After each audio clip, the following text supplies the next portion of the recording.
Alright guys, so this is, well, quite a long-awaited thing actually. This is the podcast that currently doesn't have a name.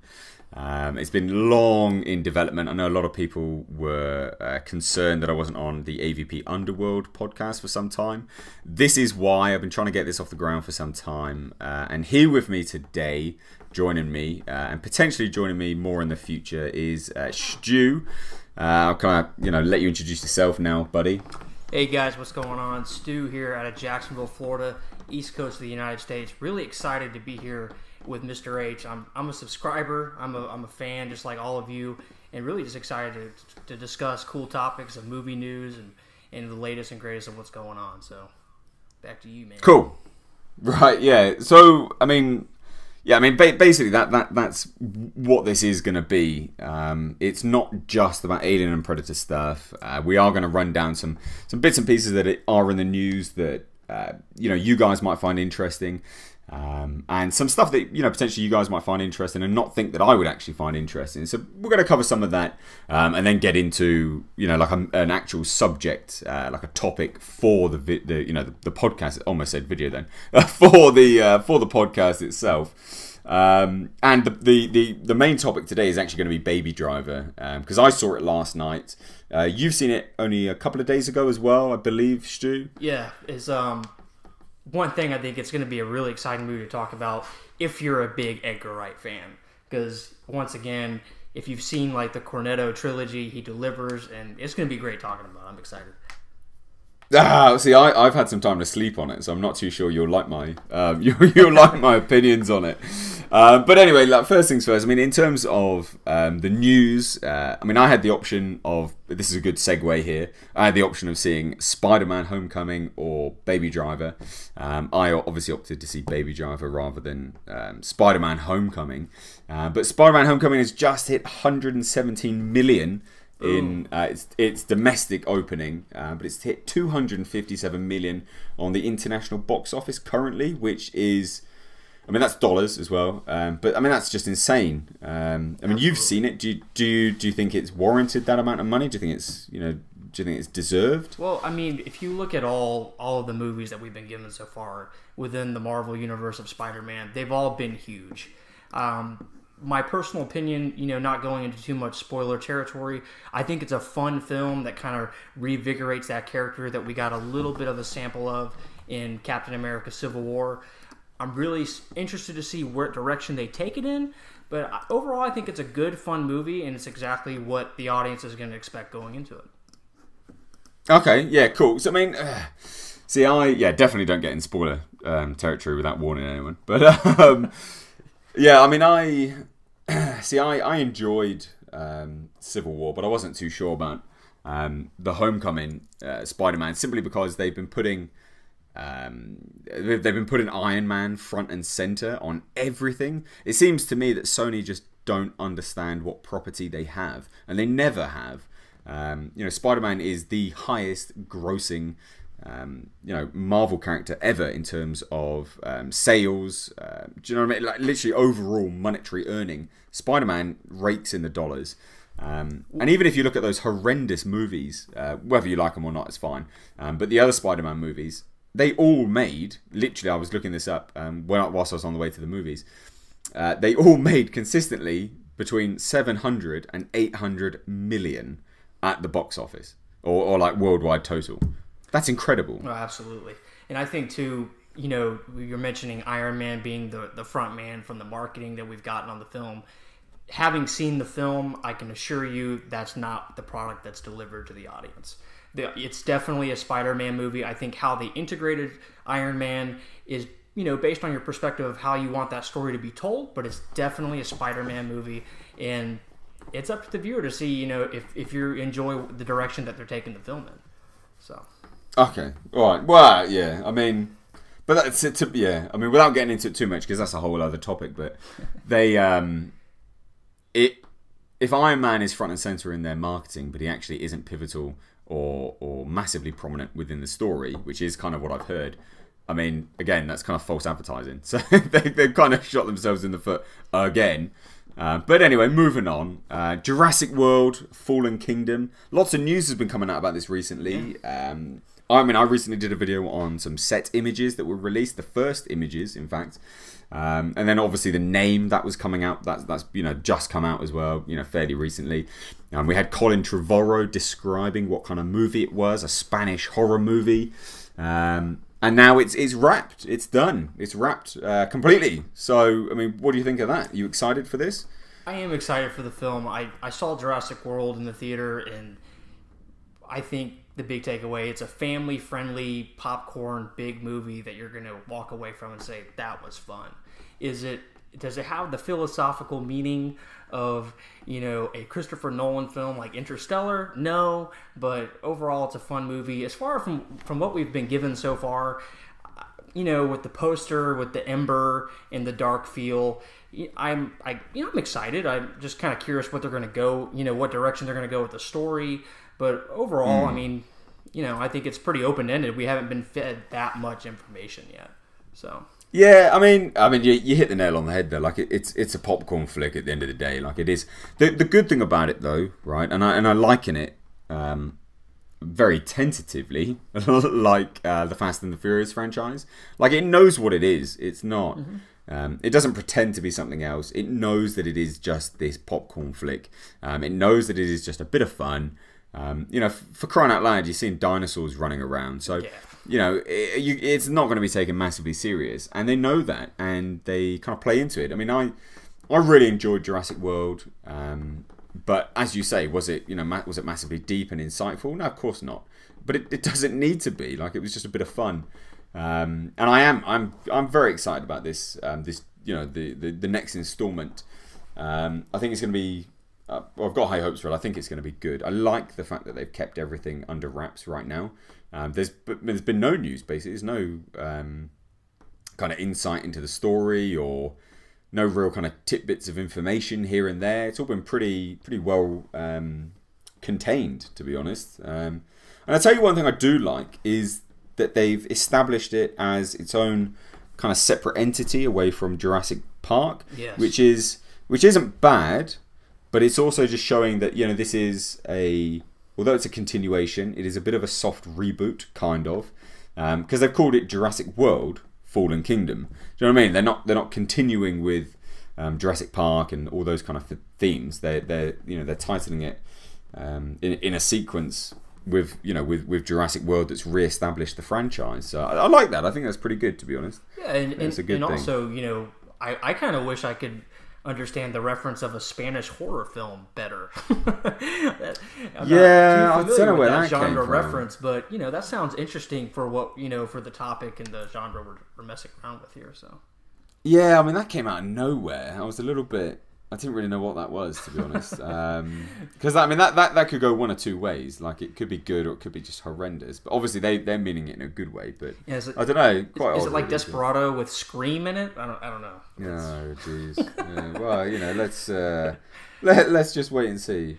Another bit of news really is that Gotham by Gaslight has been confirmed as the next DC animated movie. Now, for those that don't know or those that are massive fans will know, that Gotham by Gaslight is just a one-shot of basically Batman against Jack the Ripper. It's an Elseworlds, it's non-canonical. Basically it's DC's a bit of fun, basically.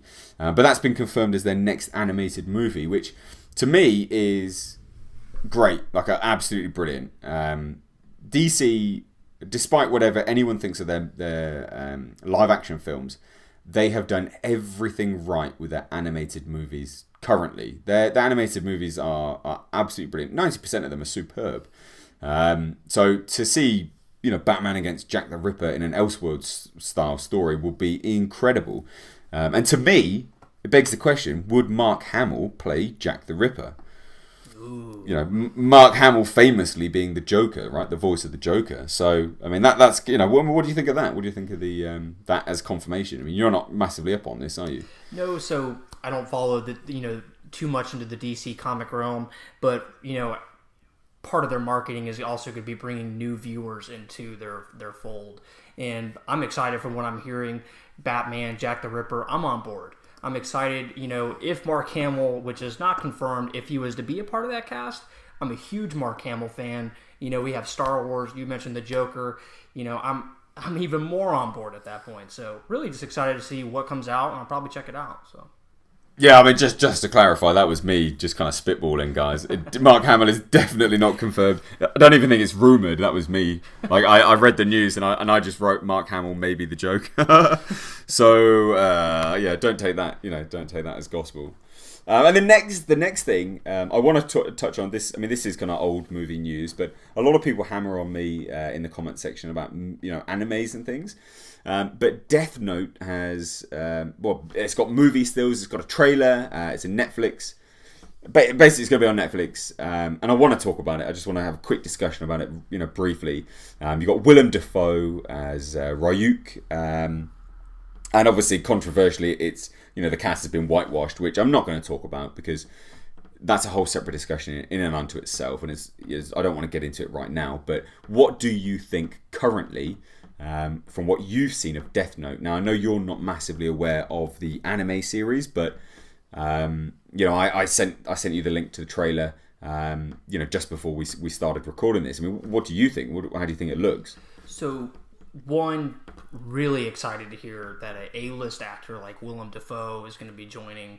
I think that speaks volumes for itself as far as, his presence on set is also going to inspire greatness among, his fellow cast members. There's a lot of pressure there. He's an A-list actor who's going to bring a lot of positive elements to the filming. So really excited to hear about that. As far as the story and from the still that I've seen, I'm actually pretty excited about what I saw. Usually I kind of have a precondition to think, oh, we're going to get another drama loss. The story is kind of too many filler episodes going on. But from what I see, they're really focusing on the actual tension, the power of, a teenager having the ability to, bring death upon someone. I'm really excited from what I'm seeing. And I mean, from my perspective, right? Because I've watched the anime series and I thought that was absolutely brilliant. I thought it was really, really good. From a perspective of not seeing the anime series, are you someone that is looking at this and going, "That looks like really, really good. I'm excited to explore the anime series now," or do you just want to watch the movie itself? No. What kind of where do you stand on that? No, I'm absolutely influenced to watch the original anime. I'm very much a traditionalist when I hear about a live action, being done to recreate something that's been done by animated series in the past. My first thought is, well, let me see the original, so then I can see what they're doing now. Okay, yeah, good, cool, right. So, moving on, right, to our meat of this episode. Now, I think, well, our topic anyway, this podcast that still has no name. I need to get a goddamn name for this thing. We're going to talk about Baby Driver, so we're going to do kind of like a B-A-B-Y baby. We're going to do kind of non-spoilers, and then we're going to get into spoiler territory. But to be fair, guys, there's not that much to spoil. I'm not going to lie, like it's not interconnected with anything. There's nothing groundbreaking in terms of the storyline and what could be spoiled. I'm sure you'll agree there, Stu. So the non-spoiler stuff's gonna be quite short, and then we'll let you know. We'll give you a fair warning, and then we'll get into spoiler territory. But first things first, what did you think of the movie, just on a whole? Really enjoyed the movie. I think might be a little biased here, but big fan of Edgar Wright. Obviously, I mentioned earlier the Cornetto trilogy being Hot Fuzz, Shaun of the Dead, The World's End. So going into this movie, I kind of had expectations of the Edgar Wright flair, and overall I think he delivered. Do I think the story was groundbreaking or gave us new direction of filming? No, but the one thing I really like about the film is that it was an original idea.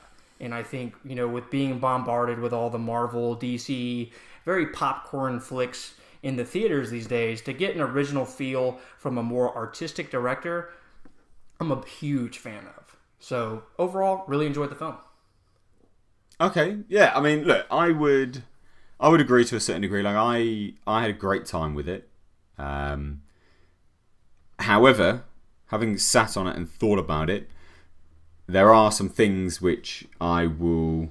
Look, I'll out and out say I'm going to nitpick it, right? Of course I am. You know, when you discuss movies and things like that, you do discuss the good and the bad, and I will discuss some things which I would say are bad about it. But on a whole, I echo kind of what you say. It is an original idea, and on a whole, it was executed really, really well. I genuinely liked it. In terms of just like my...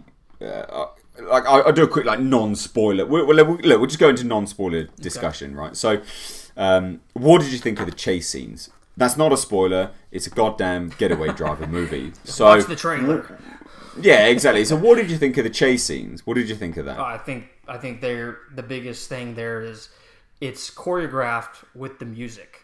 They're obviously done extremely well, but when you listen to the scene and you capture the emotion or what they're doing, the music selection for me personally fit very well. And even caught an interview with Edgar Wright as to he was working with someone, don't know his specific title, who is very experienced within the car chase filming realm. And the challenge was, when you have a car scene and you have stunt guys and they're performing it, Edgar Wright was so specific on a song and a certain time duration to match the fluidity of the scene. So I thought he executed it overall extremely well as far as the car chase scenes.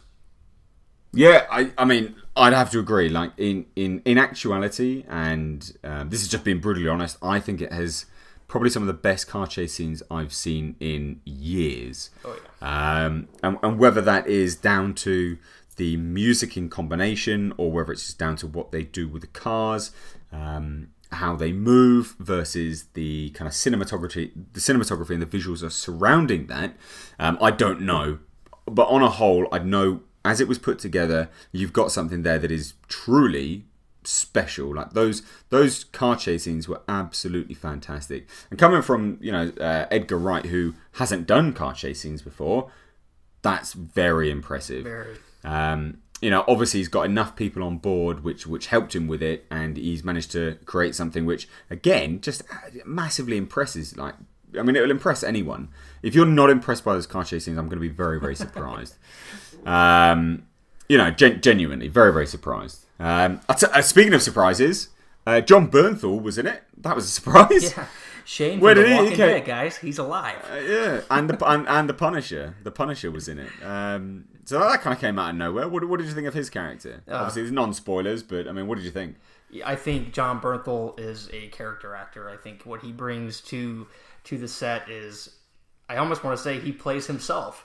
Because if you're familiar with his work, he does a lot of things that are similar but different, depending on the film that he's doing. I love John Bernthal. I thought the little bit of the film that he was in, he made a character that, to me, might, from the talks of a sequel, he might appear again.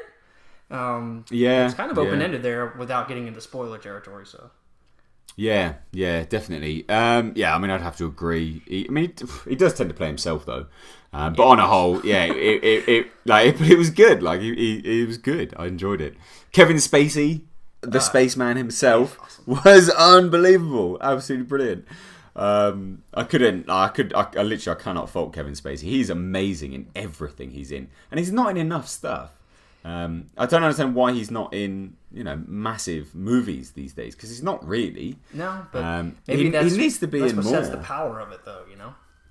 True. Well, no, because it might be that you don't see him so much. So then when you do, you just go, "God damn, this guy can act." Because it's true. He's incredible. John Hamm, he was great character in there. I really did. You aware John Hamm was in it? Yeah. So I think overall the cast was great. For me personally, I think the big standout, I'm just a huge fan, is Jamie Foxx. What I liked about it was he played himself. Once again, he brought himself to the film. So I'll tell you what, I'd agree with you, right, in terms of Jamie Foxx, his character. Now, again, it's not, if you've seen the trailers, it's not a spoiler to say he plays a bad guy in inverted commas, and he does it well to the point where I actually disliked his character. So as much as I say, yeah, he was fantastic. I hated his character. He annoyed me. He is a son of a bitch. But that's because he was good at it, right? He was good at the acting. He was good at playing his character. So, I mean, is there much else to really talk about in terms of spoilers? I mean, do you think it was... You think it was a good film? Yeah, you liked it? I think it was a solid, good film. Do I think it's his best? No, but overall, solid. Would you recommend people go out and see it, say, this weekend coming or during this week, for instance? Because this is going to be out tomorrow. So do you think people should watch it, on Tuesday, Wednesday, Thursday, whatever, or coming up to the weekend? Do you think they should? Yeah, I mean, my response is going to be a little interesting. I think supporting this film is supporting original ideas, which I'm 100% behind, which is, why you get great production film companies like Oat Studios, A24. But I also think if you're looking for something that's going to be a big popcorn flick, then go out and support Spider-Man: Homecoming. I think you're not going to be disappointed either. Okay, all right, yeah. I mean, cool, right. So in terms of, I'm actually going to go the other way. I would say, as much as I enjoyed it, you could wait to see this on home release. As much as I enjoyed it and I liked it a lot, I wouldn't rearrange my schedule to go and watch it. Put it that way. However, if you're dead set on going to the cinema, definitely go and watch Baby Driver, because again, it is original. It is not like a reboot. It's not. Do you know what I mean? It is an original idea, and the way things are executed are very, very original and very Edgar Wright. So I would recommend you go and see it if you're dead set on going to the movie theatre. So that out of the way, I'm really, really going to enjoy this now. I think I want to get into spoiler territory with you.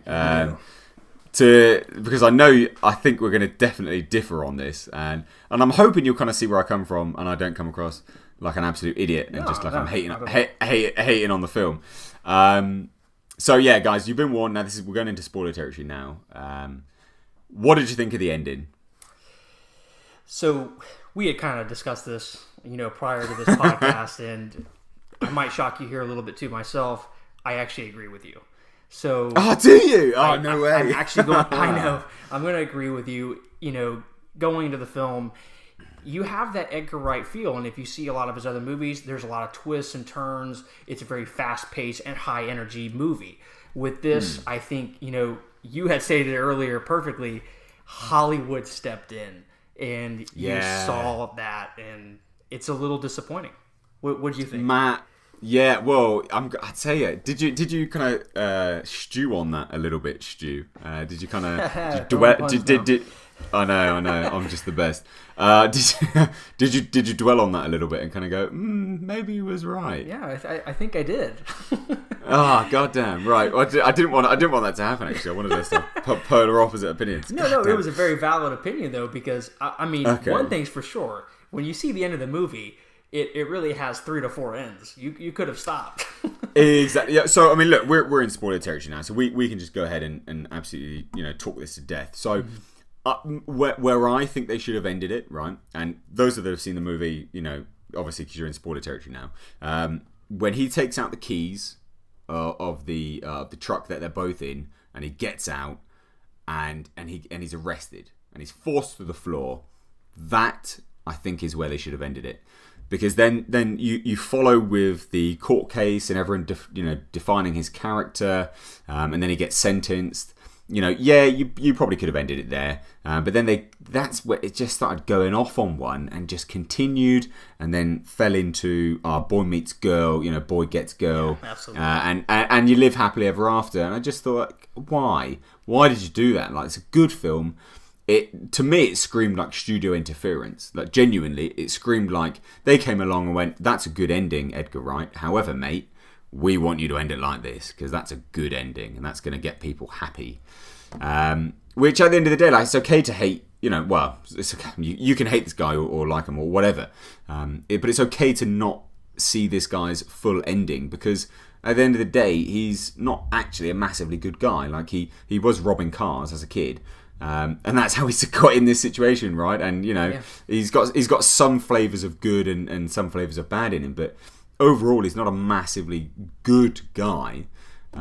You know, he does shoot people. He does all this stuff, and you know, he is a getaway driver. So you know, you could have just ended it with him being arrested and left on that, and I think that would have been a good note. I mean, what do you think though?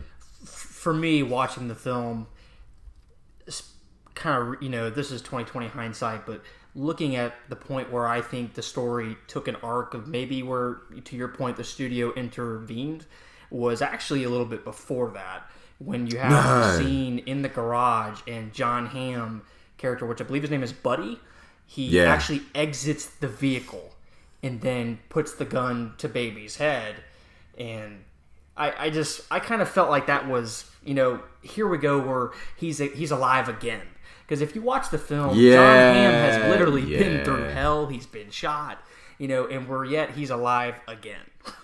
Well, he was shot. I think he was shot 2 times because he was shot by the police. I lost count, mate.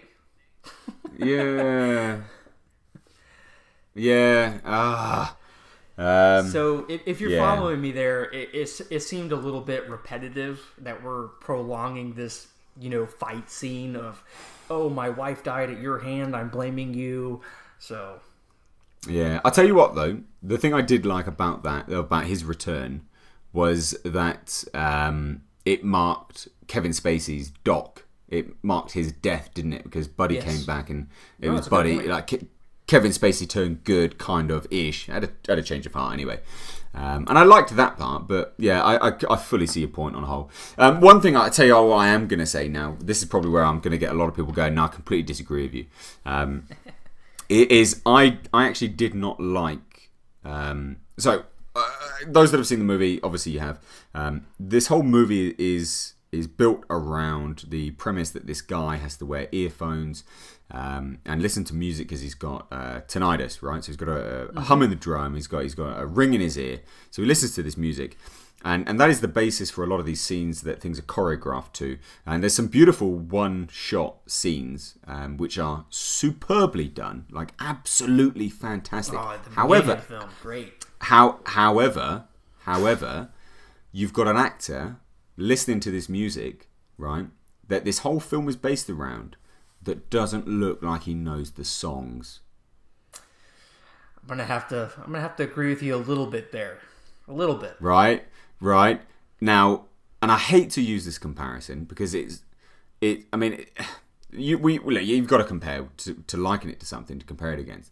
Now, if you go into, say, Guardians of the Galaxy, right? I'm not a Marvel fanboy. I don't give a crap about any of Marvel or DC. I don't care. I don't give a crap. I like movies, right? I don't care about these franchises or whatever.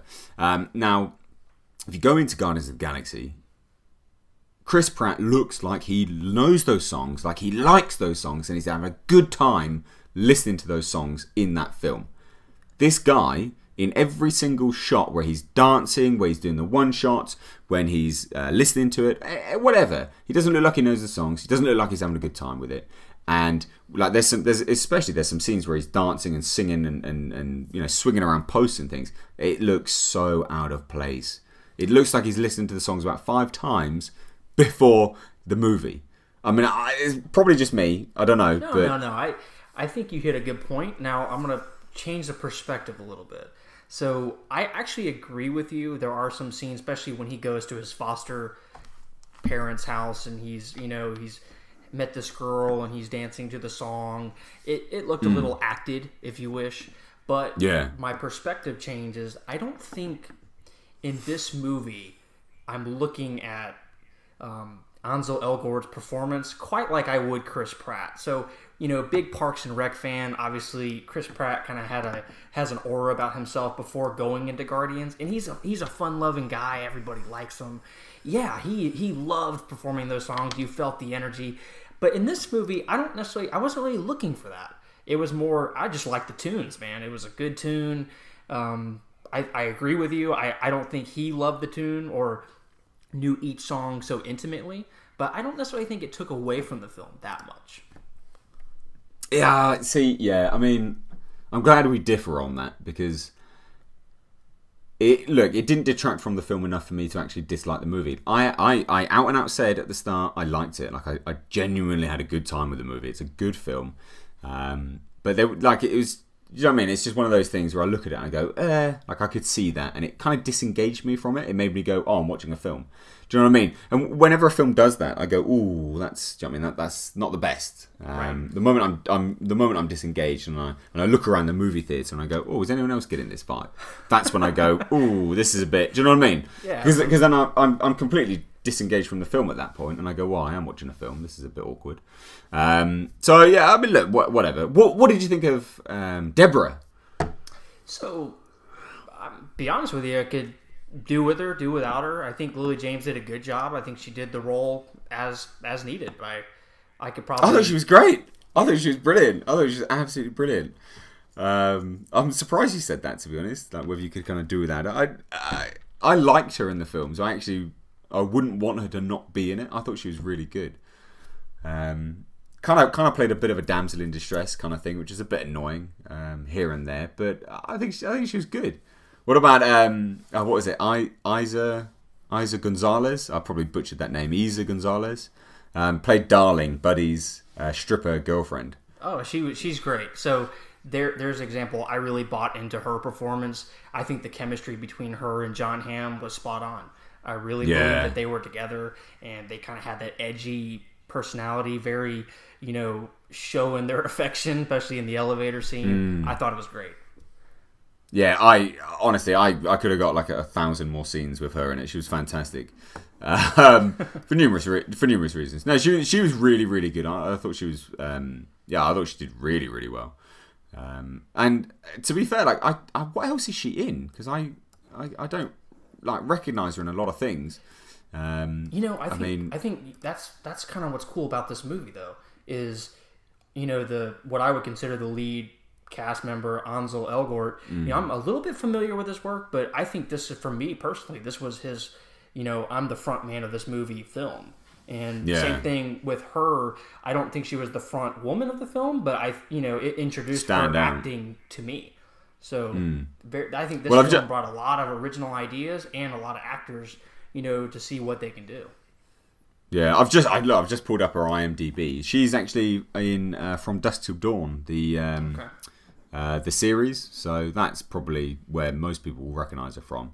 But I thought she was great. I mean, I'd be very surprised if you don't start seeing her in more big stuff now. Just because she, do you know what I mean? Like every scene she was in, she kind of stole the scene. Do you know what I mean? Like you had attention on her. For her character. Like her character was good. Portrayal wise, she pulls the 2 submachine guns and starts, just going to town. I bought into the fact that she was a badass for those 20 seconds.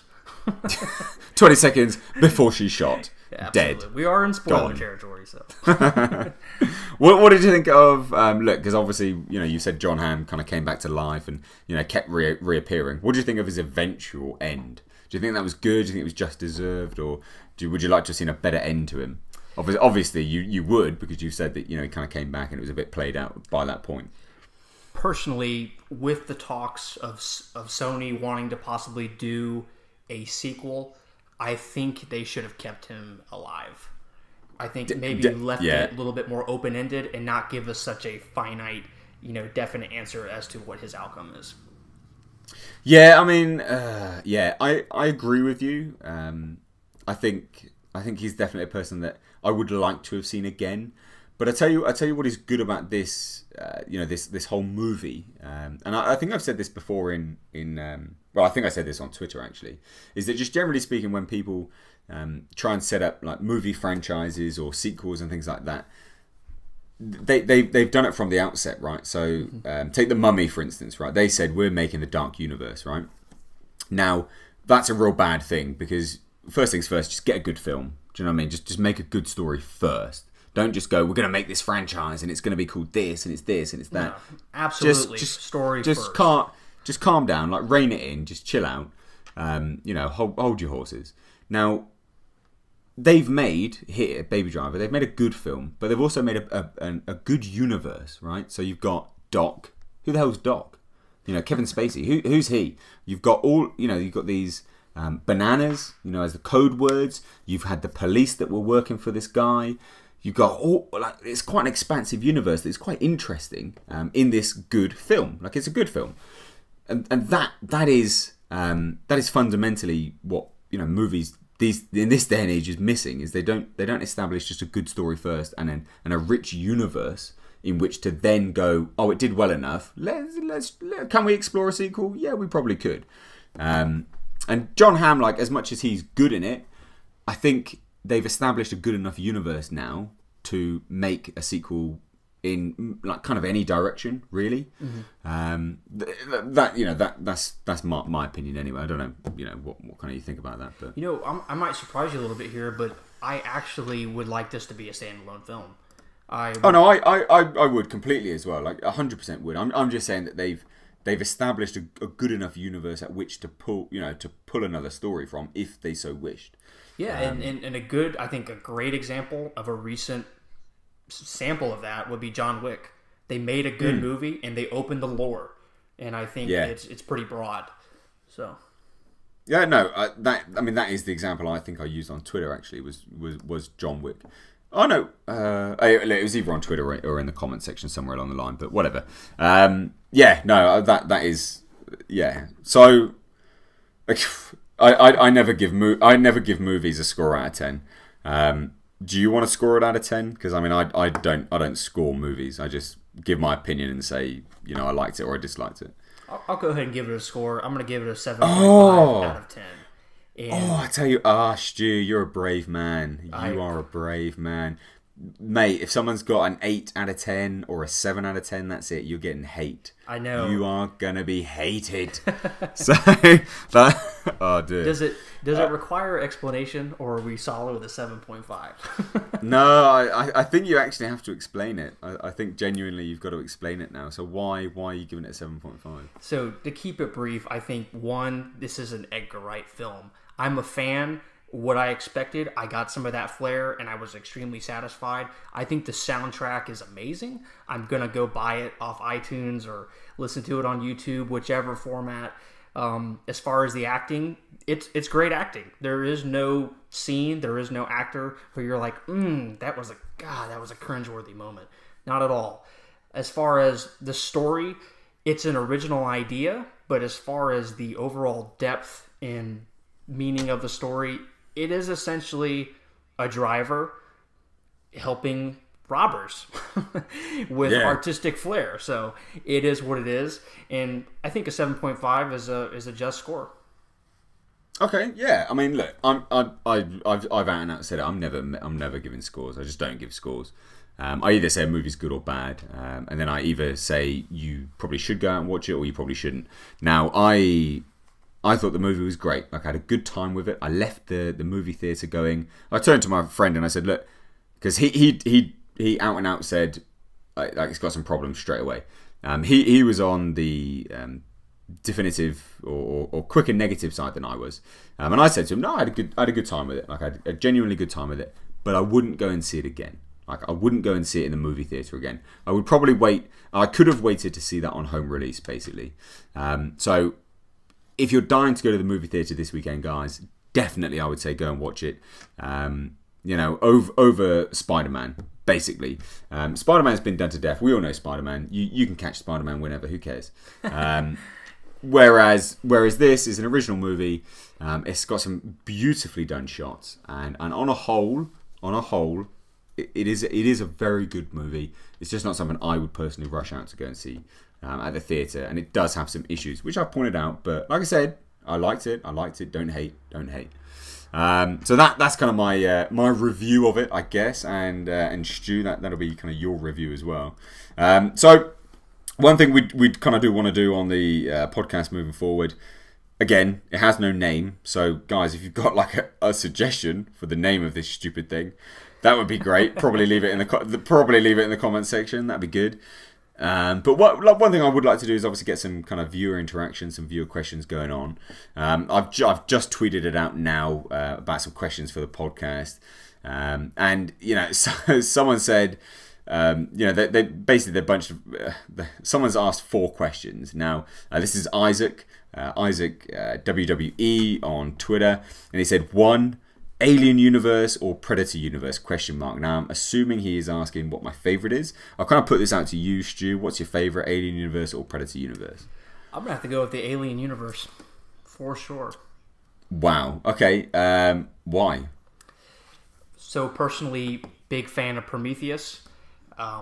Don't know if I'll receive love or hate for that, but big you're fan. You're gonna get hate. Everyone hates Prometheus. I like it. I like Prometheus, but you're gonna get some hate there. That's okay. That's okay. But I really like how Prometheus expanded the universe in the direction more philosophical. If you know anything about me, big fan of that kind of direction with a storyline. Now, Covenant is a whole nother thing because that kind of brought it back closer, which is a whole nother conversation. But overall, the Alien universe, due to, I can sum it up in one sentence: the space jockey. Is that not dope? Yeah, I would have to agree. So, I mean, my first introduction was to the Predator universe, right? So that has a massively soft spot in my heart. To be fair, I can't actually definitively choose one or the other. However, I will say this, that the Alien universe has a far more expansive lore to it. And I don't understand why. Genuinely, I don't know why that is. But, you know, anyone can do the math. The Alien universe definitively has a much more expansive and wider lore and kind of expanded universe to it. But I'm not going to definitively choose one. But I will say this: I like Predator a lot. Anyway, number 2 of this guy's questions was: do I collect any Legos? No, I don't, Isaac.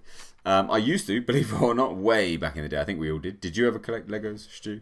You know, I might have had some back in the day, but I don't collect them now. So, sorry, bro. Yeah. Nah, it's fine. It's fine. Number 3, should Judge Death have a standalone movie? Now, those that watch my videos regularly will know I've been going into the Judge Dredd universe, and a lot of that has been centered around the Dark Judges as well. And I've been covering the complete stories, the second of which should be out this week. Hopefully, I've kind of tied myself into it now, haven't I, by saying it?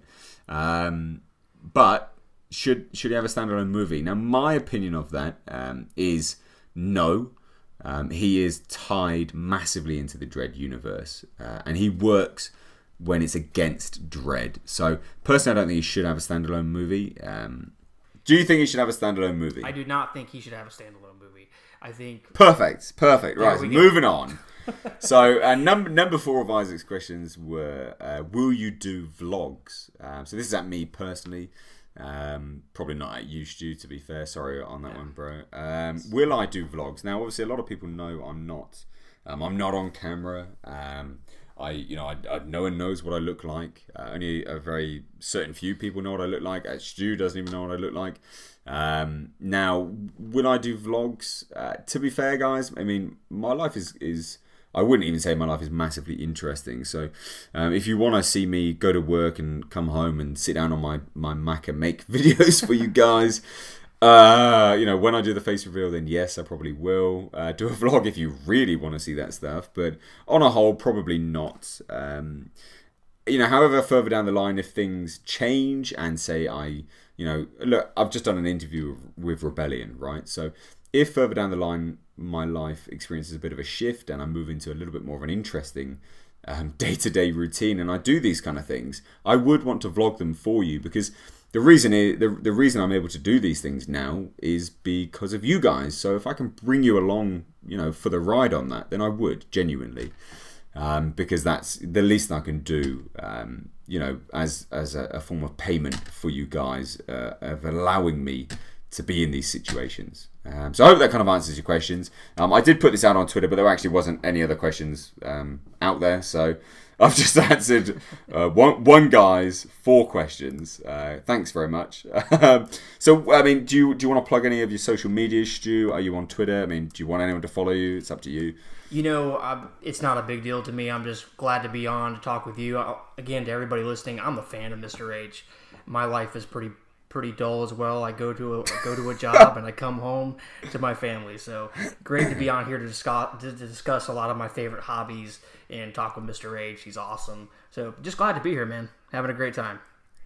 All right. Well, all right. I appreciate that. And I mean, I would never say anyone's a fan. I mean, you're just nice people. Do you know what I mean? I'm a normal guy. A friend. Yeah, look, I'm just a normal guy. Do you know what I mean? Like, I'm a normal guy. I have a job, and somehow this channel's blown up. But anyway, Okay, you can find me on Twitter at Mr. H Reviews. Obviously, I'm on YouTube. This will be on YouTube first, and then I'm probably going to try to get this out on iTunes at a certain point. But we'll see how that goes.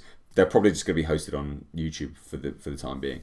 But if you want to follow me on Twitter, you can. You can interact with me directly at Mr. H Reviews. If you want to support the channel, you can do so one of 3 ways, actually. I've got a Redbubble store now with some bizarre merchandise that's been designed by some subscribers. They're amazing, actually. And I haven't put the markup as anything. The markup is there. Not to earn money. I've put it as low as possible for you guys to enjoy some of the merchandise because there's some really cool designs there. Very cool. You can also, there's an Amazon affiliate link in the description box. Go click through to that. It should take you through to Amazon. If you buy anything, it's a normal price that you would normally pay. Somehow I get a kickback. It is what it is. I don't really know how it works. But I'll tell you what I will say. I can actually see what people have bought and they are very funny. One of them is absolutely hilarious, and I will do a video on that because I mean I was very surprised. Yeah, but someone's having some fun with something that they bought, put it that way. Oh man. And you can also go and become a patron if you want to chuck in $1 or $2 a month. You head on over to my Patreon. The link is in the description box. But Stu, it's been great to have you on. Been great to kind of shoot the crap with you guys, with yourself, Stu. If you guys want to kind of tune into this podcast or you want to kind of see it again, obviously let me know by giving it a thumbs up because that's how I know that you guys enjoy it. And if you've got any suggestions for future topics, drop it in the comment section. And as always, I've been Mr. H, and I will catch you guys in the comment section.